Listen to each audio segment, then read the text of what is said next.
Minisita w'ebyenjigiriza Janet Kataha Museveni anenyeza abazadde okwesulirayo gwa naggambe eri abaana baabwe obuvunaanyizibwa ne babulekera gavumenti nga yerina okubawa emmere n'okubagulira ebyokukozesa ku ssomero. Kyagambye kibi nnyo ng'abazadde ab'ekikanga kino basaanakolebwako ng'amateeka bwe galagira.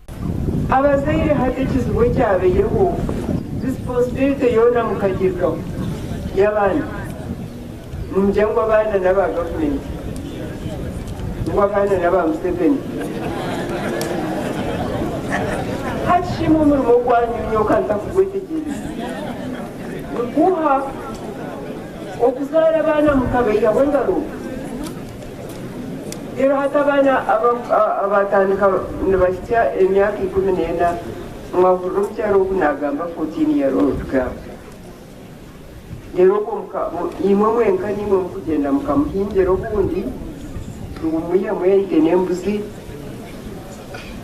omwana tanje kuona bona magara kigona.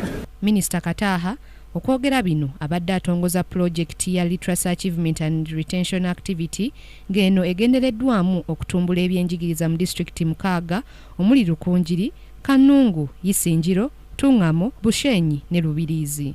Project eno esubira okuyingiza abayizi abasoba mu kakadde kamu mu mwaka 2022 naye abakulira ebitundu bino beraliikirivu nti project eno tejja kutuukiriza biruubirirwa byayo bweba gavumenti tegifujiridde ensimbi naddala mu kulwanyisa obufumbo bw'abato n'abaana abafuna embuto nga tebanneetuuka. The enrollment rate is good, 100% or 90% of the girls go to school, but by P7 only 25% of the girls remain in school.